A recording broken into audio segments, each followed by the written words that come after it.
What does it really mean to be defeated?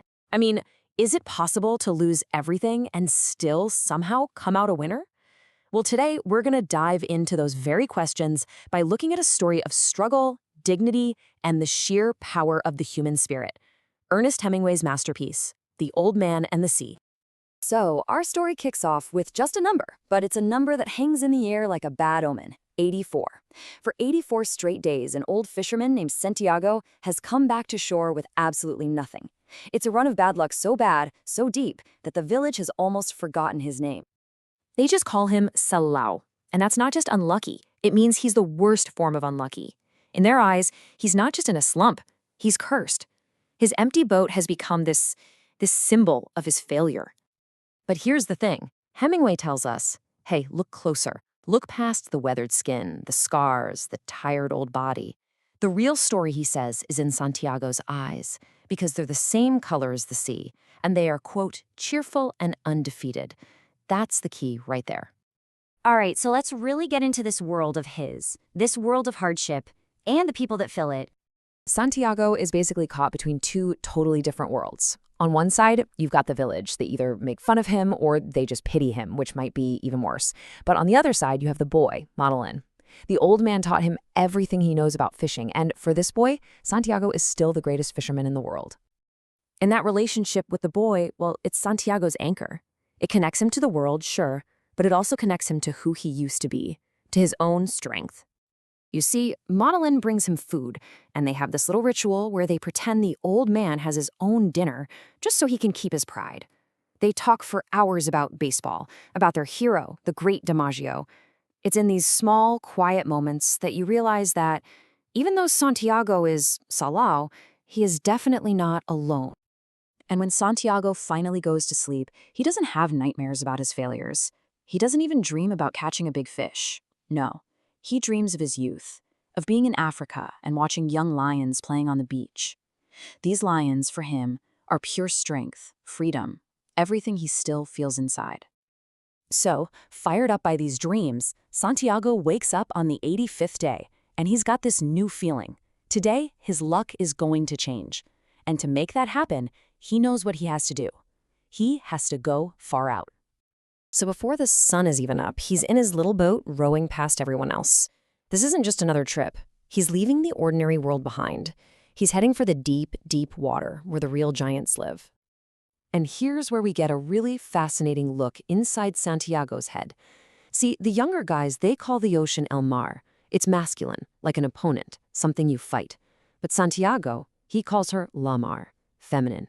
To him, the sea is this powerful, unpredictable woman.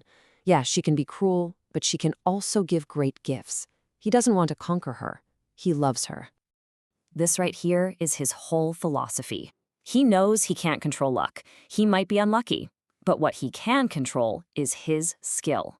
He is a master, and he keeps his lines more precise than anyone. He's making sure that if and when luck finally shows up, he'll be ready for it.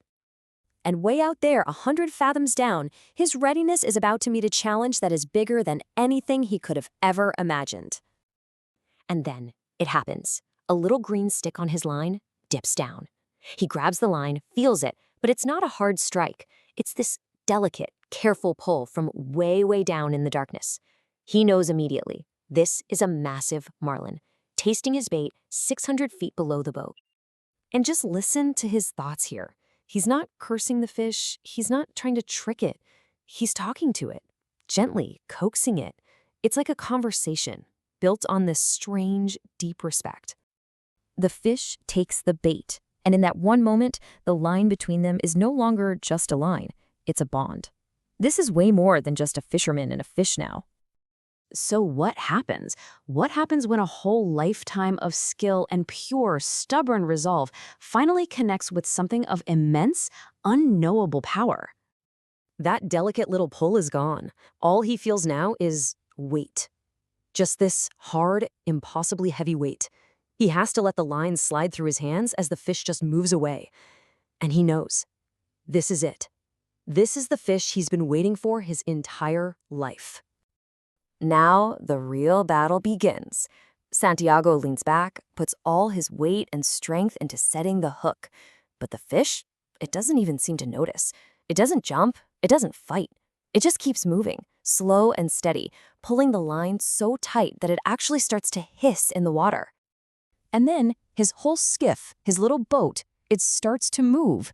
The roles have completely flipped. Santiago is no longer the fisherman, he's now a passenger, being towed farther and farther out to sea by a creature he hasn't even seen.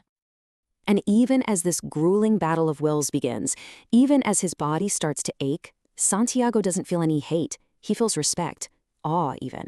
He calls this magnificent creature his brother, even as he knows that one of them is not going to survive this. And that's the question that sits at the very heart of this incredible story. Is this just a brutal fight to the death? Or is it something more? A bond between two equals, a test of dignity and endurance, connected by a single line in the middle of the vast, unforgiving sea.